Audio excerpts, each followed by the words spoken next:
2020 was a year that will go down in history as one of the most devastating years in recent times. It was a year filled with lies, sickness, deaths, and murder. It was no surprise that most of us welcomed 2021 with open arms, hoping for brighter, better, safer days. We were anticipating a time when things would return to normal. Unfortunately, the new normal may not be anything to celebrate. In the first 3 months of 2021, Columbus, Georgia, a city with a population of just under 200,000 residents, recorded 25 murders. With 46 murders in all of 2020, Columbus is on their way to a record high.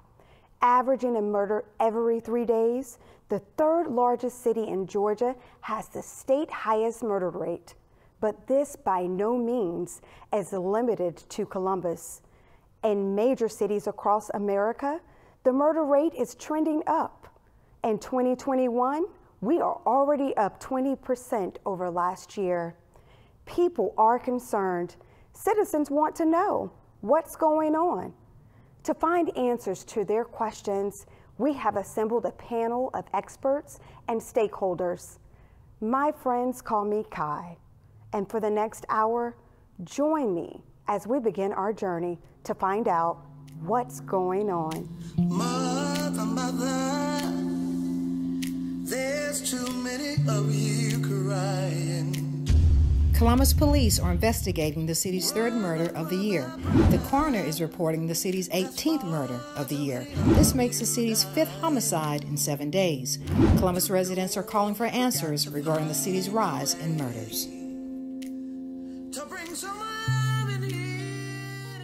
In the first 3 months of this year, there have been more than 1,000 murders.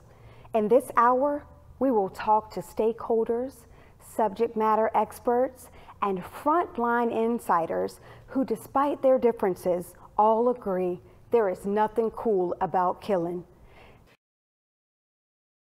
Sonia, I want to first say thank you so much for being here and joining us today. I know that this is a very difficult time, as yesterday was the anniversary of the death of your son, Julio, who most passionately call him. And so thank you again. Sonia, considering your personal experiences, how are you managing this sharp increase in murders? I used to think, before I went into the military, that Columbus was a safe haven.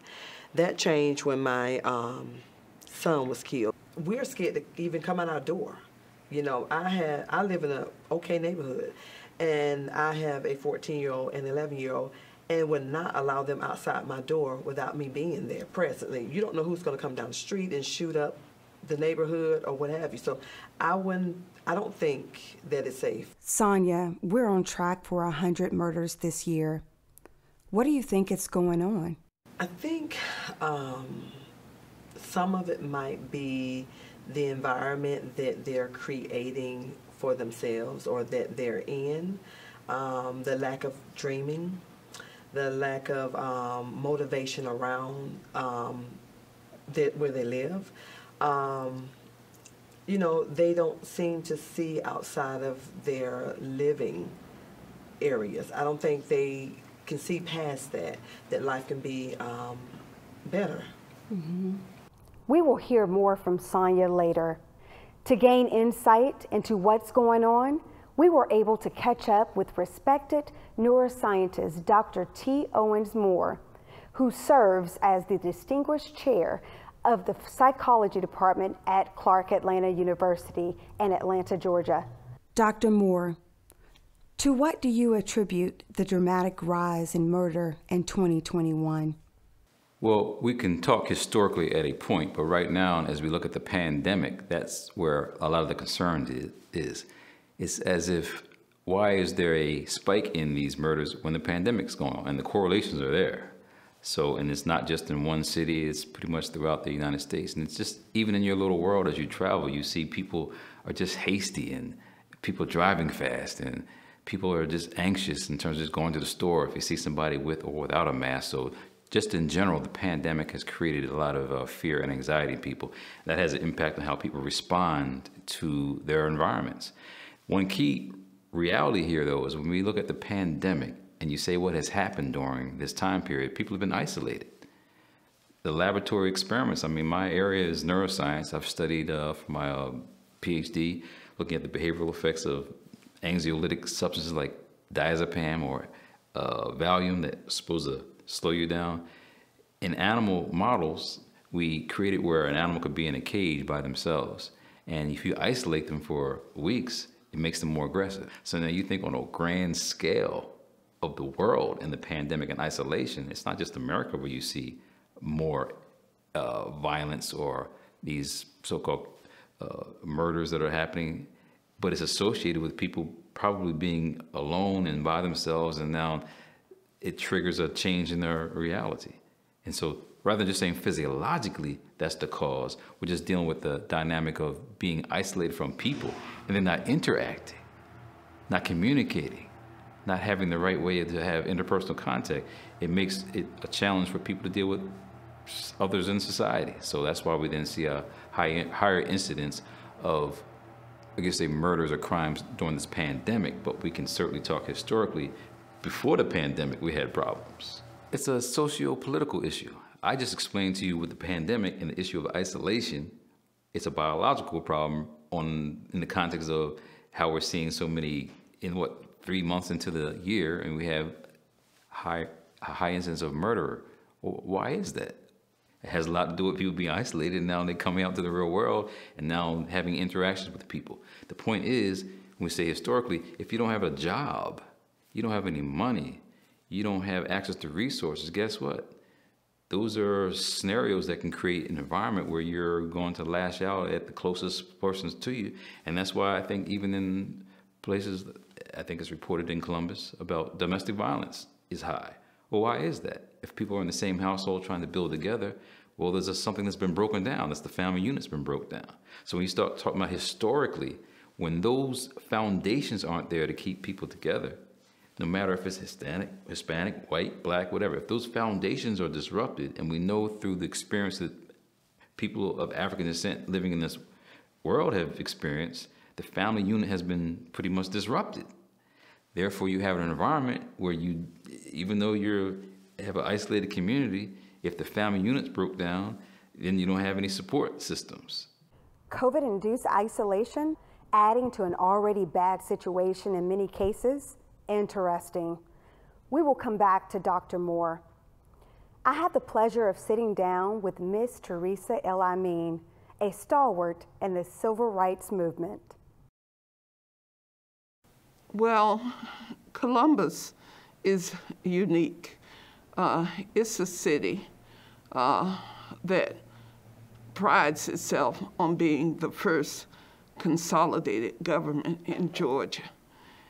And in my experience, when the county and the city consolidate, it dilutes Black political power in the city.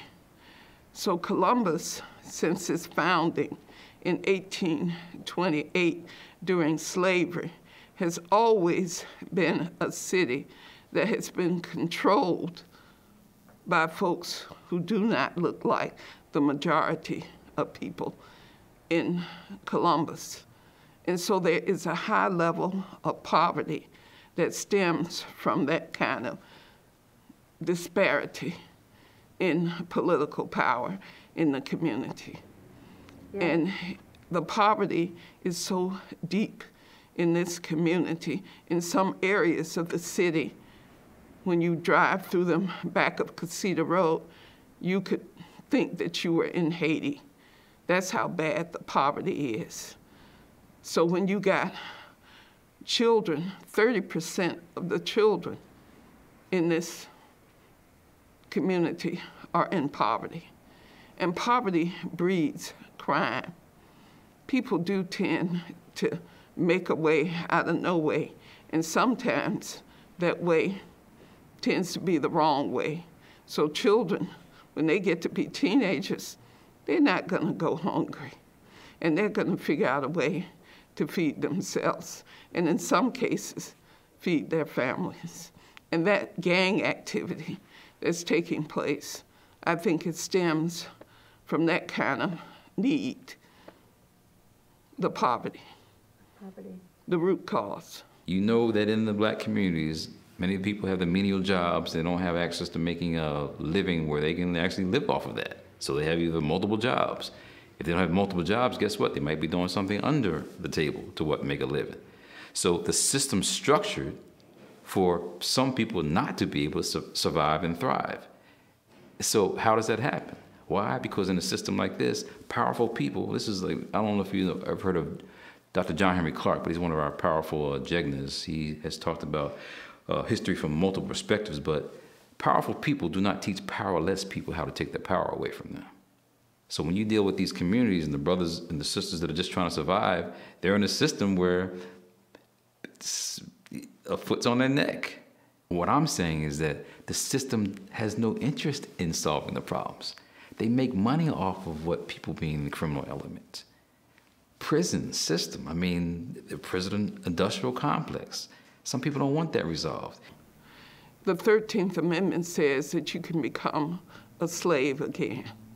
You're free from slavery unless you've been convicted of a crime. So the state of Georgia uses the 13th Amendment to have 25 work camps all over the state of Georgia, and the largest work camp being here in Columbus, where Columbus turns out over 400 prisoners every day to actually work for the city. People who have been incarcerated are the only people who are legally discriminated against. They don't have to give you housing. You can't get public benefits. People don't have to hire you. Slavery really has not ended. It's just transformed to another form of peonage. Douglas Blackburn wrote a book called Slavery by Another Name. White guy wrote that book. Talking about that dynamic of how the penal system really is just an extension of what was going on in the slave system. 13th Amendment deals with all that. Looking at the system structured for you not to rise. The system structured to keep people in certain places. We are going to pivot and catch a conversation that I had with Savannah's mayor, Van Johnson. Mayor, in your experience, when a city sees a spike in murders, what has been the contributing factors? Well, in Savannah, it's been a couple of issues. Usually it's been crime committed by black males on other black males, and it's usually dealt with an altercation that centered around either drugs, money, or women. And somehow or another, when you get to the root causes about that, drugs, money, or women, or something. Can you describe what that experience was like? Well, as a rule, as often as I can, particularly when it's part of one crimes, if there's a shooting or a homicide, I try my best to be on scene. I'm a former law enforcement officer, but I think it's important that people recognize that these types of incidents should not be common. And so I think that the mayor's presence on the scene lets not only the police know, but also lets the community know that there's something extraordinary about this behavior. What is Savannah doing to combat gun violence? Well, I think it's a multifaceted issue that requires a multifaceted solution. Here in Georgia, guns are allowed everywhere, and yet then we're mad when guns show up everywhere. So there's a legislative piece in which we continuously advocate for our state legislative delegation to do the right thing and have common sense gun laws. This is not to say that we're against the Second Amendment. We just want guns in the hands of people who should have them. So I think that's one part. But the other part is that we also make guns readily too available to those that are breaking into cars. People still leave their guns underneath their seat. They leave their guns in their glove compartment and think that nobody will notice there. Well, that's where a lot of those guns come from. We're also speaking to parents. You have young people that you know are in that life. If you love them, if you care about them, care enough about them to get them out of that life and turn them in if necessary. It is much easier to turn a child in than to have to bury your child. And then I think we have to be able to create opportunities as a community for young people. How do we know the young people that have jobs, have educations, have a tomorrow to look forward to, don't have time to do crime. And so it's our responsibility to be able to create those opportunities, make sure the children are literate, make sure that they can succeed, and help them to see tomorrow. So that's through mentorships, that's through a bunch of community activities that are focused on that. And I think finally, ultimately what we have to be able to do with dealing with it is that we have to deal with our police and how they police. Dr. Moore, gangs are often identified as the source of crime. Is this warranted? People seeing outside and looking at the White House and looking at the Congress and looking at all these people, even though you now have Kamala Harris in there, why isn't that a gang of white people? Every year. When all you see is them making policies on what you need to do to survive. And what do you have now all over the country? Nothing but voter suppression laws being created by a gang so that the gang can remain in place. We don't discuss it like that. That's the narrative. But now you have people in Congress trying to make a change, but again, you have people who are going to vote against their own interests. Many people knew that man who was in the White House prior to Biden coming in wasn't a good person, but whatever we got to do to maintain control. That's all it's about, maintaining control. Are the Black Panthers a gang? Well, some people might want to label them gang, because if you ask people, who were the Black Panthers? Well, they carried guns and they were violent. You ask people about Malcolm X, who don't know Malcolm, oh, he was violent. Malcolm X never shot anybody. Black Panthers were for self-defense. They had breakfast programs. They came up with this term called Black Identity Extremists under this last man's administration. The Attorney General says, when he was questioned about this in a congressional hearing, I'm not sure what that is. I have my people who have been researching that. Yeah, right. Black Identity Extremists is another way of labeling somebody as a gang. So from Black Lives Matters to just 3 black people hanging on the corner, that's a gang. Now you got what policies set up if 4 or 5 people hang out more together, then that's a gang. Who's describing the narrative? Those who don't want to see something that happened to grow and develop. You heard of the Nation of Islam? Do they call Nation of Islam a gang? White people probably like to call them a gang. Under Farrakhan, there was something called the Dope Busters. You ever heard of them? They used to be around D.C. They used to help out with getting rid of the drugs in the community. Dope Busters. Brothers Without Guns, getting the brothers off the streets. Yo, man, don't be doing that in the community. Take that somewhere else. We have to do that. So it comes down to us respecting ourselves to create programs that can do that. But if we don't have anything that's in place and not supporting one another and not serious about it, we'll just continually be taken advantage of.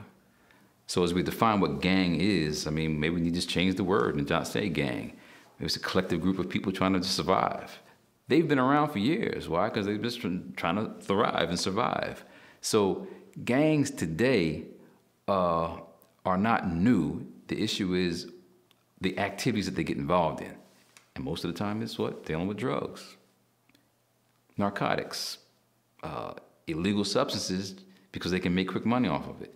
So we cannot disregard the government's activities involved in that.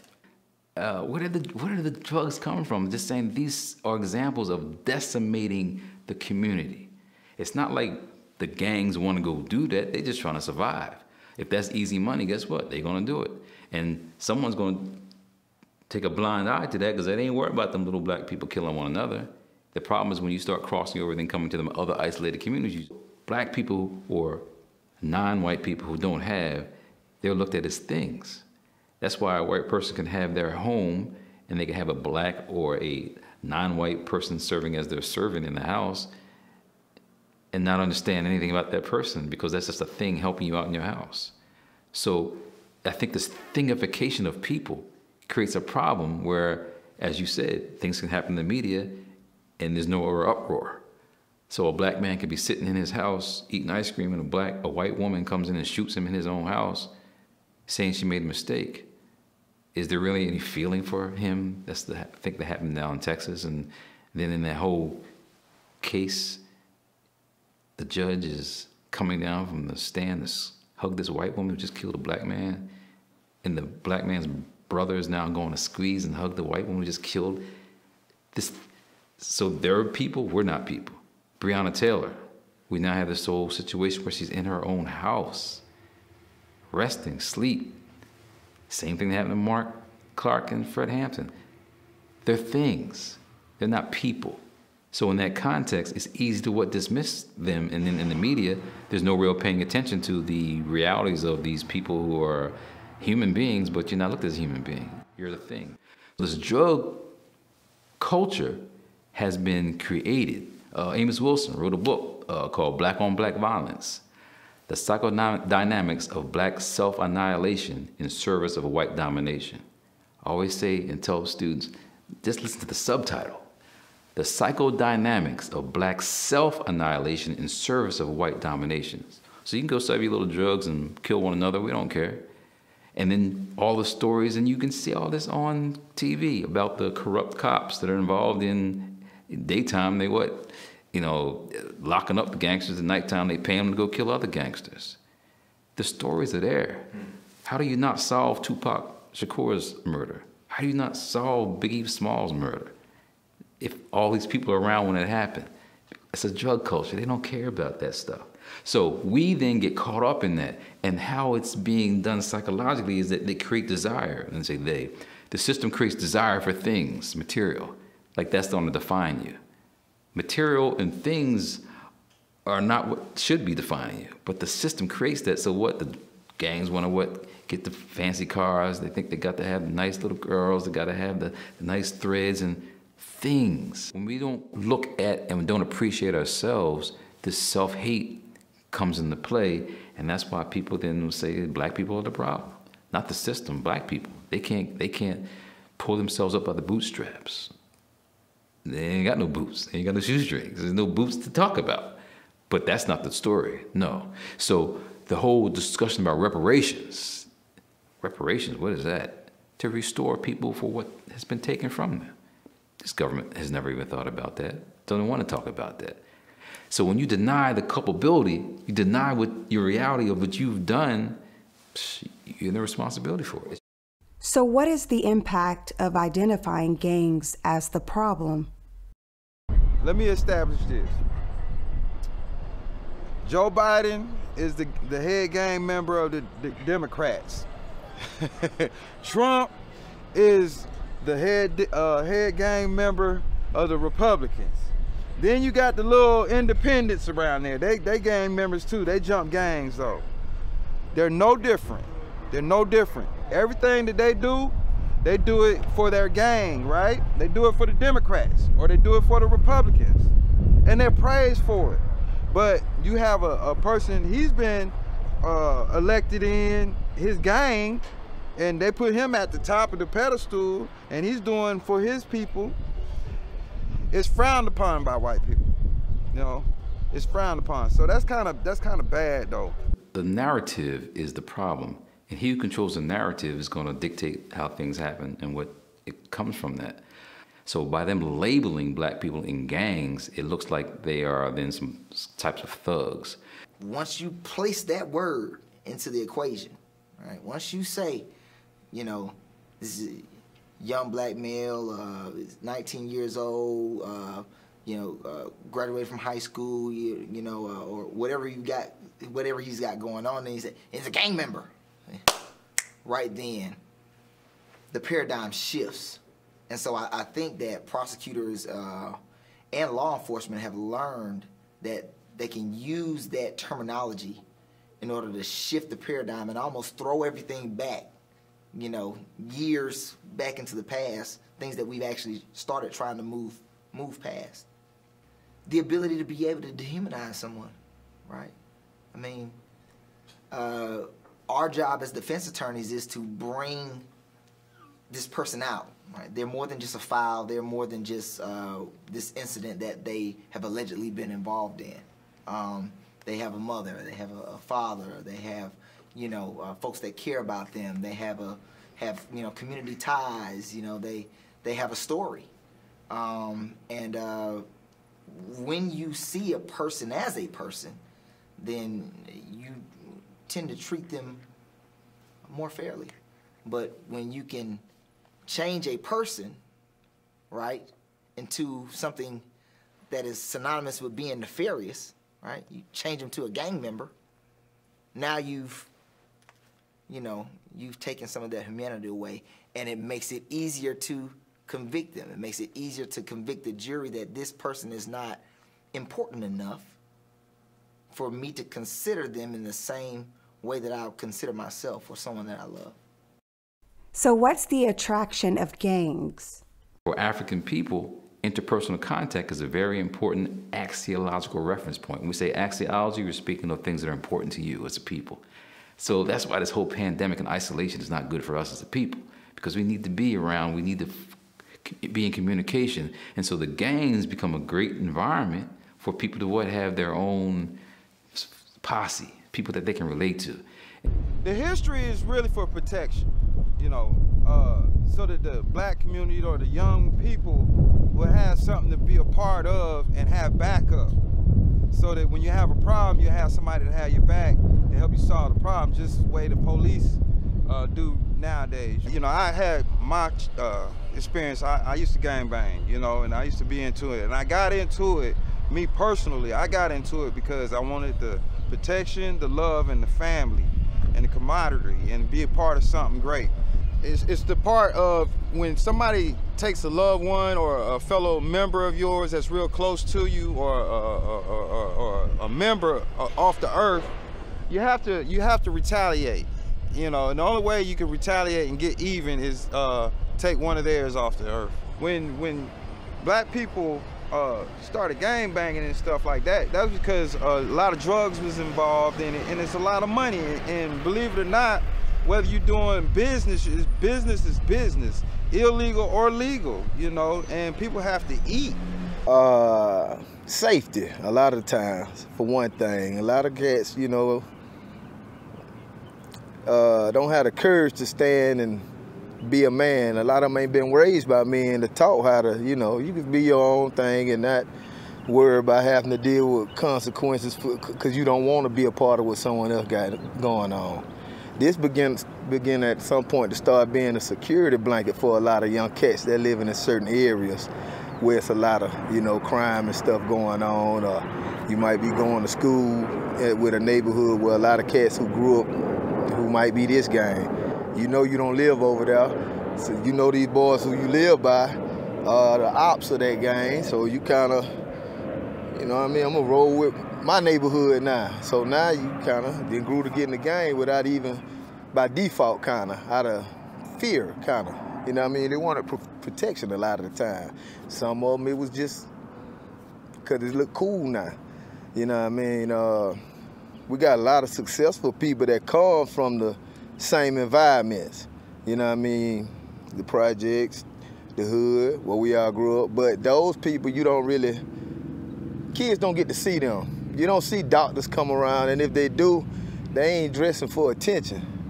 But what they do see is gangsters come around, drug dealers come around, and they look appealing to the kids. They fresh, they got the women, they got the money, they got a lot of things that, if you tuned into what they hearing now, if you don't got that going on, you ain't got nothing going on.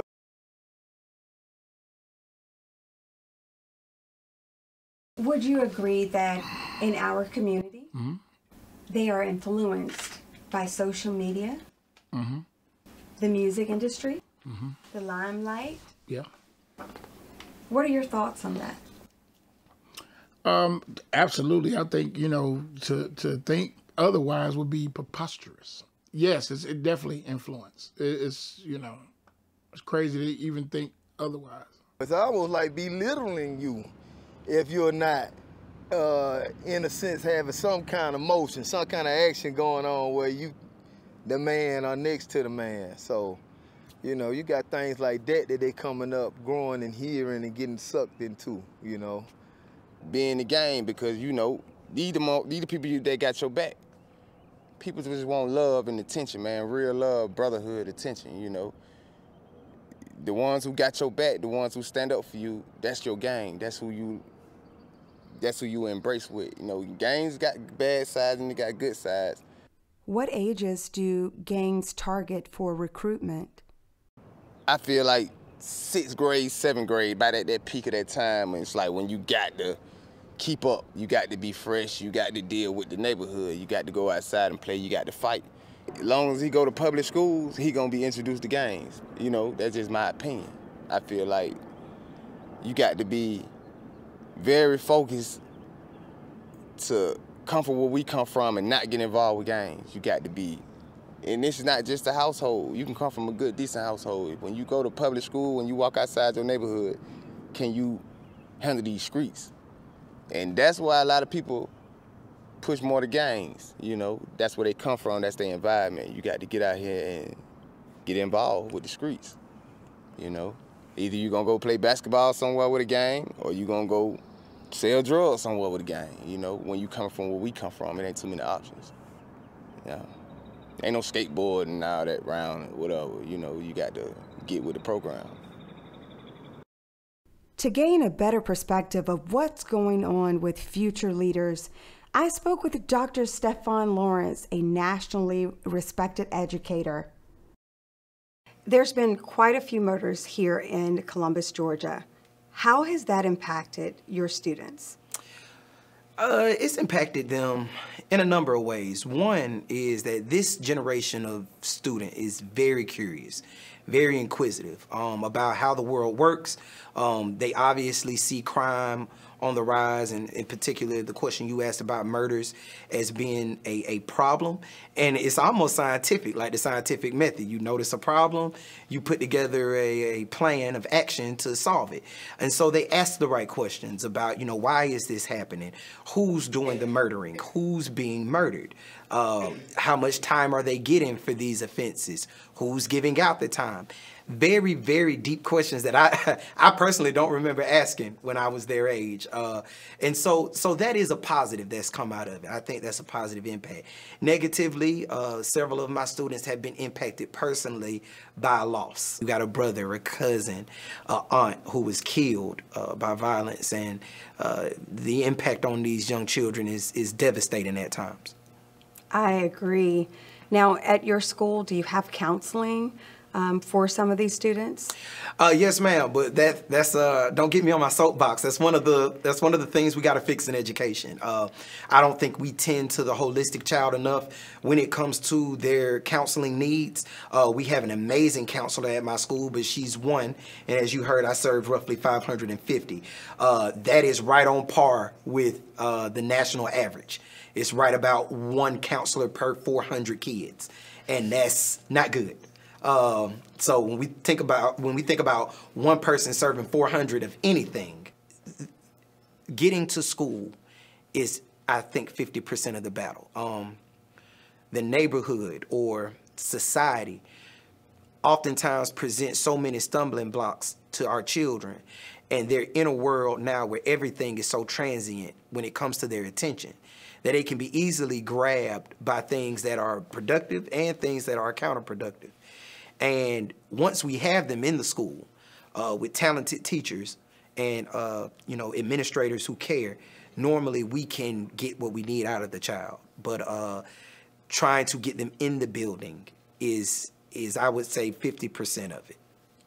So do you think a lot of it is their surroundings, and their surroundings do impact, you know, the education process of the child? Oftentimes, yes, ma'am. You see, sometimes you have parents that will allow children to miss days at a time. Regrettably, you know, we have to get the social worker involved. Sometimes you have, you know, students who the student is one of 5 and mom is a single parent working. And that child at 13 might have a large workload put on them as far as what they're expected to do. So the situation varies per child. I do acknowledge that many of them come to school with a disadvantageous background. They don't have the things readily available to them that many of their colleagues or their cohorts have.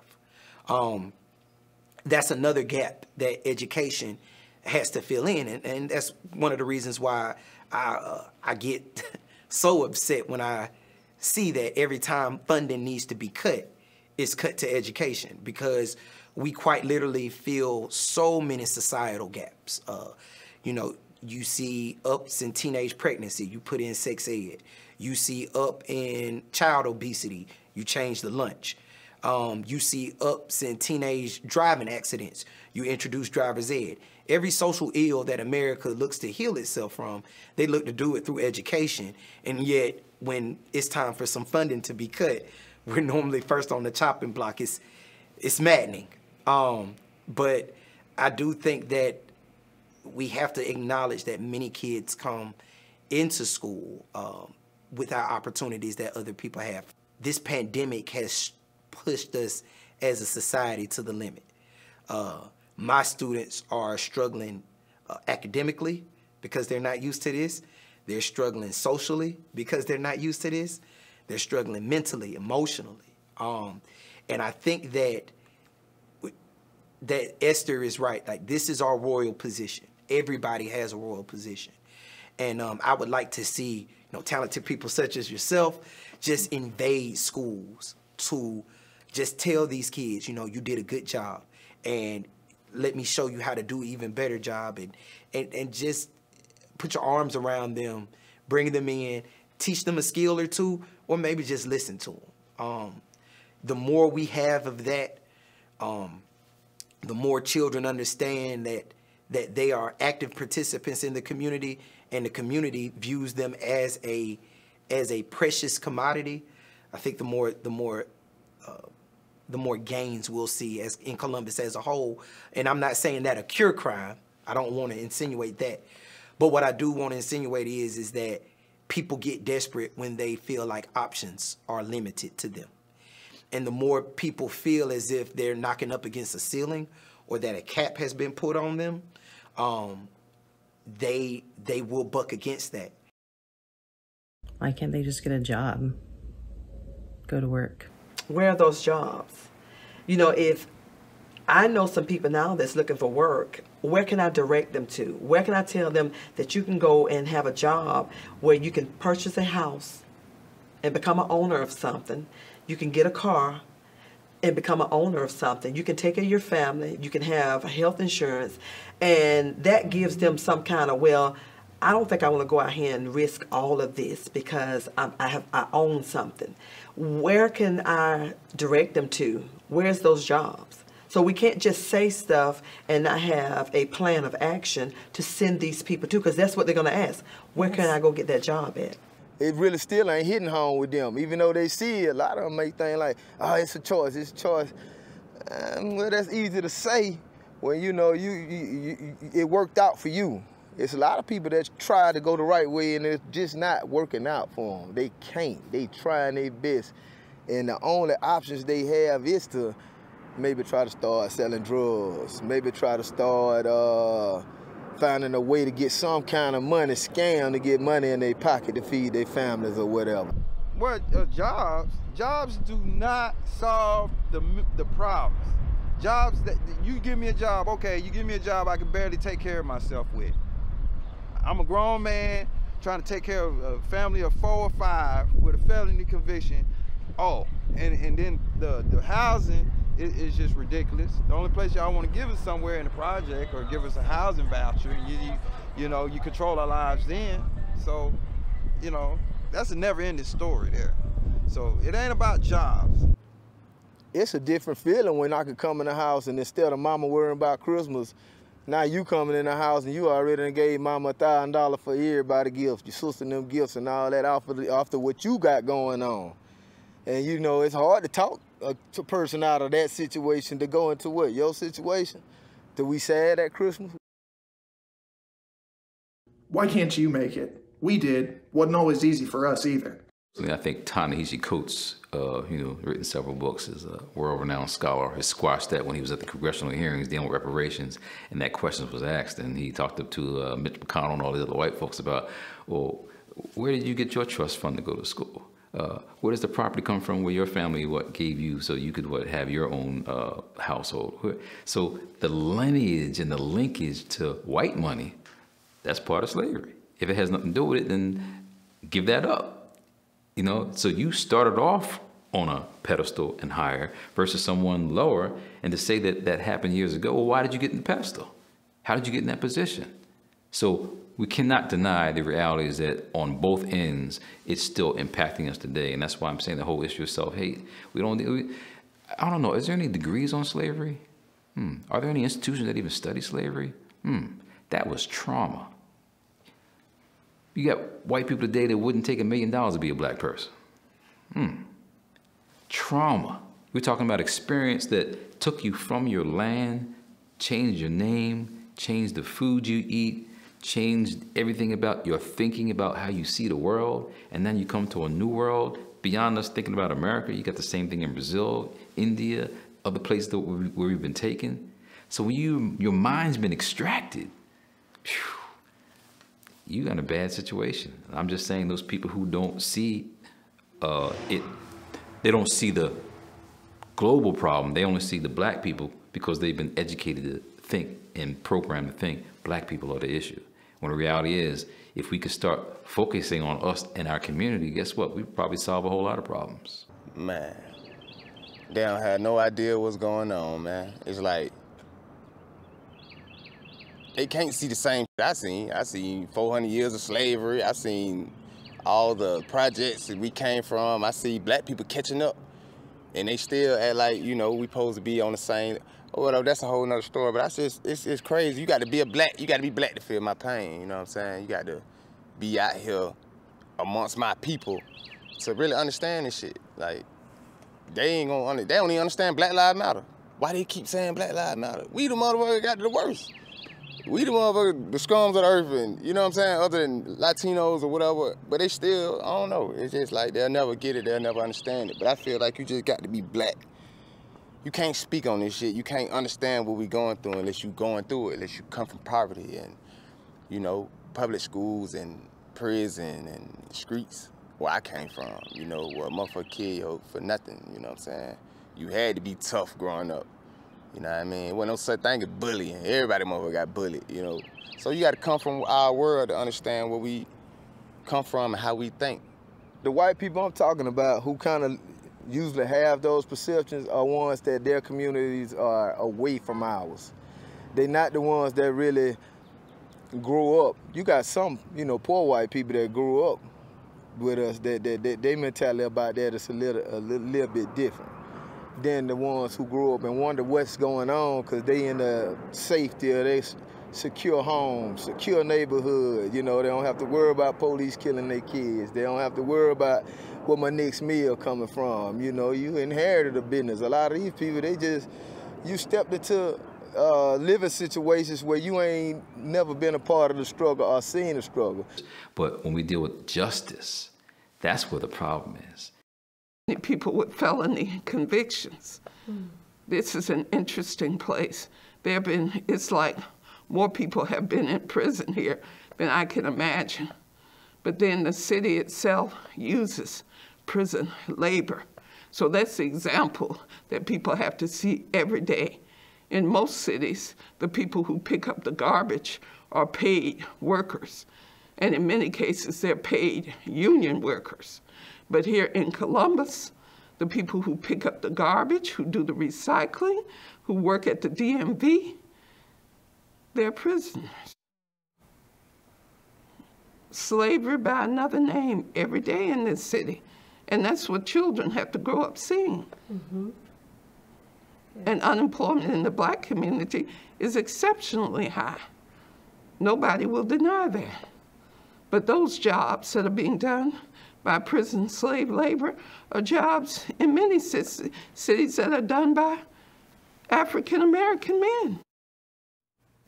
These are the systemic problems that Columbus has been ignoring for decades.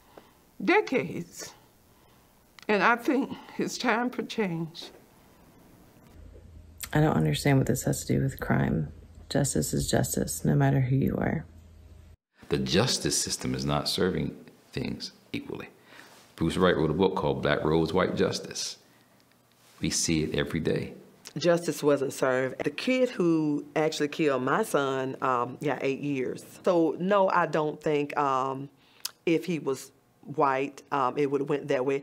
8 years would have been what he would have got maybe for going in them people's house stealing their guns. It would have been some separate stuff, and he probably would have been in that 30 or 40 years. So I don't, no, I don't.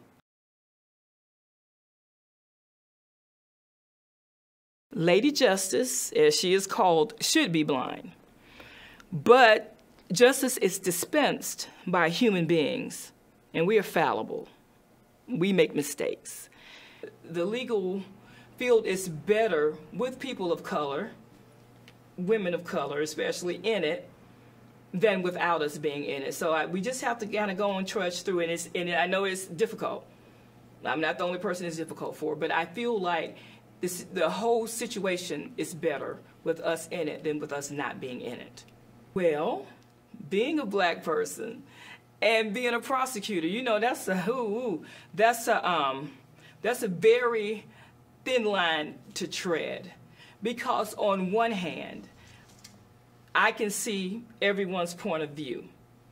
I can see that sometimes officers are really doing their job, and it may look like they're being discriminatory in some manner, but they're not, because everyone, the public may not know the basis behind why they're acting the way they are. Now, as a prosecutor, I can also see when a law enforcement officer does something that's so blatantly egregious, so blatantly repugnant, that it is what it is, and you have to call it for what it is.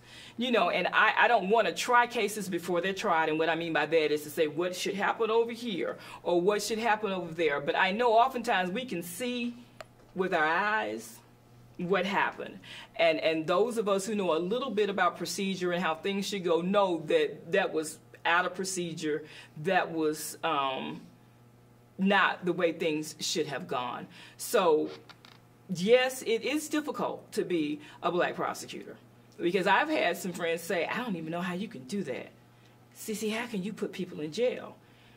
And sometimes I answer, because some people need to go. Everybody doesn't need to go to jail, but you know, somebody breaks in on your mother and snatches her pearls from her neck, that person would need to go to jail.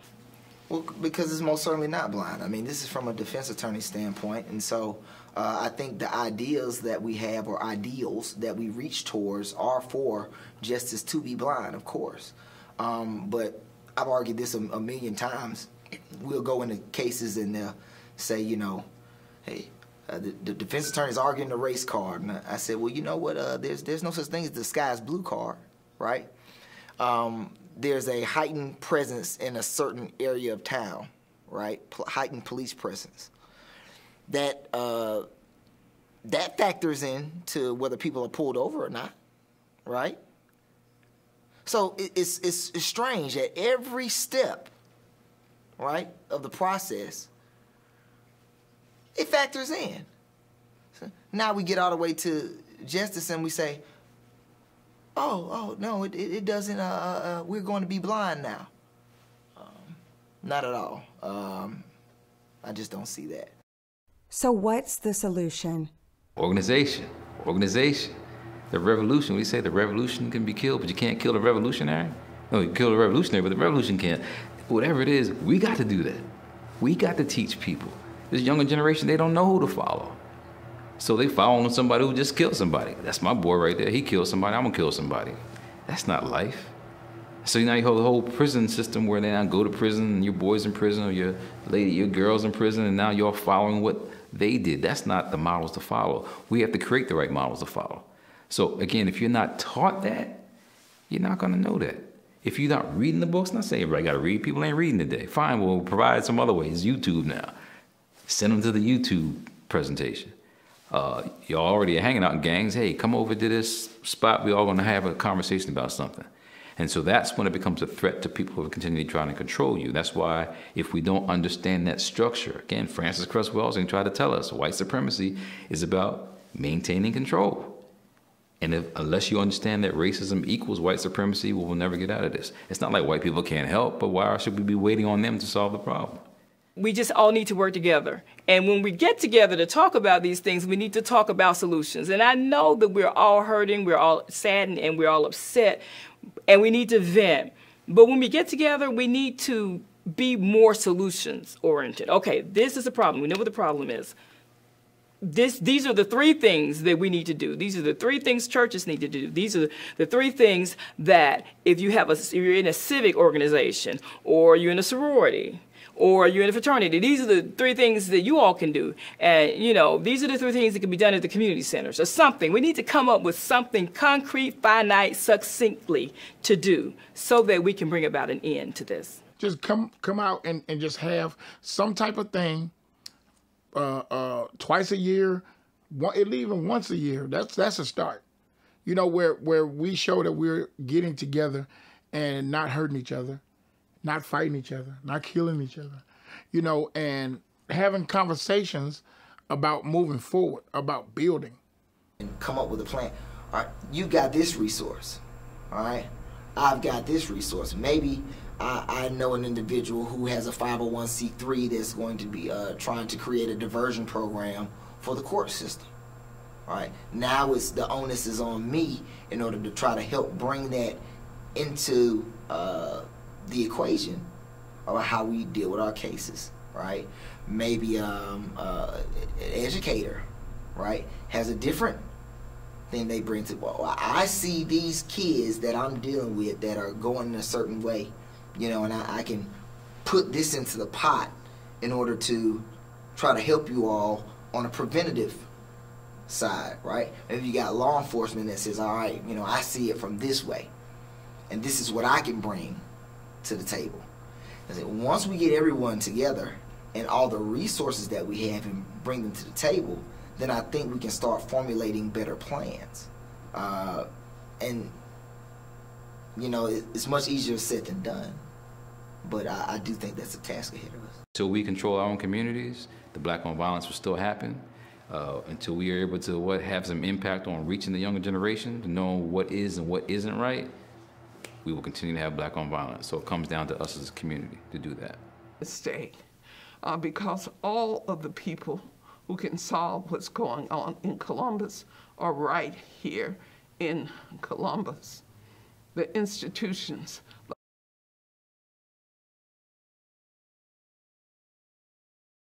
What motivated you, ZEPH, to do this special?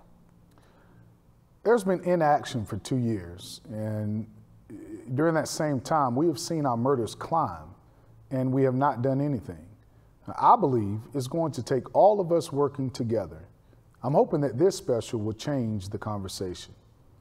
When you say change the conversation, what do you want to hear more of? What is it that you want to see more of?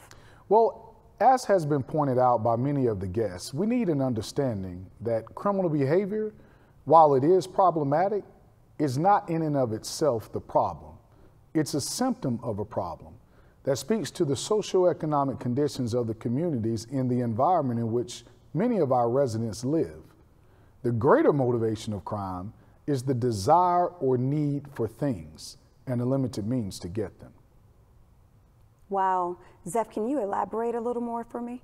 Well, many people talk about criminal behavior being witnessed today as un-American, as if it's something that is not consistent with this community or with this country, something that is not consistent with the values of our community, our state, this nation.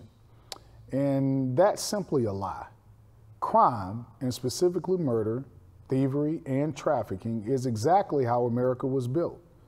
Settlers of America, let me remind you, killed 12 million indigenous people, stole their land, and then confined them to the most undesirable land in America. And then once they had stolen the land, they went to Africa, kidnapped Africans, and created the largest slave trafficking business ever. They kidnapped millions of Africans from their homes.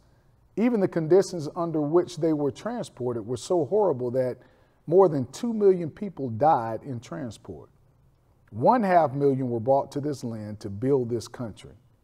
That's free labor for 400 years and counting. Because remember, in the 13th Amendment, you have where slavery is prohibited except where people have committed a crime. So let us be clear, crime is forever in the DNA of America. So to act as if the indigenous people were the savages and that black people are the criminals is beyond insulting.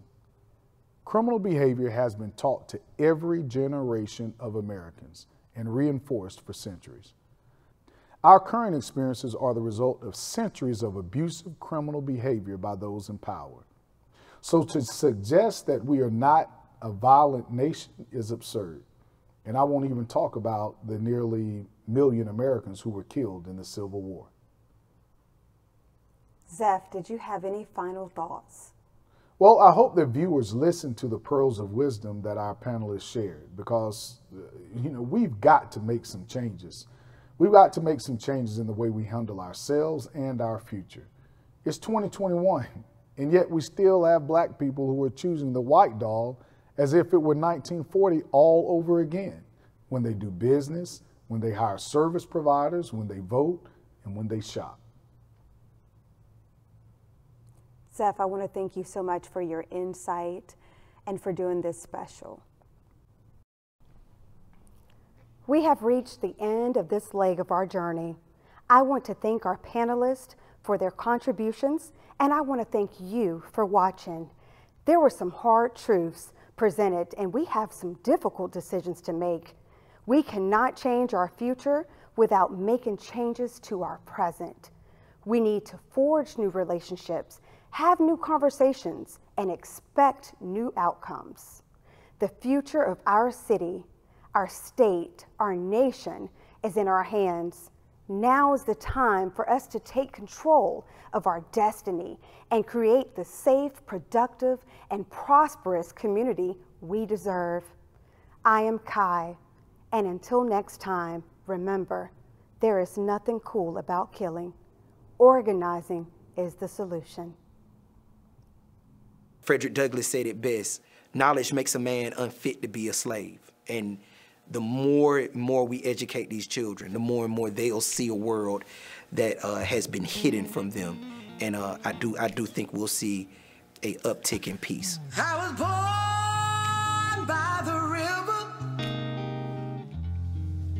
in a little tent, and just like the river I've been running ever since. It's been a long time coming, but I know change gon' come. Oh, yes it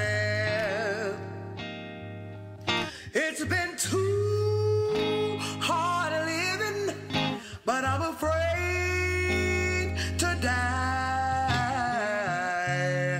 'cause I don't know what's up there beyond the sky. It's been a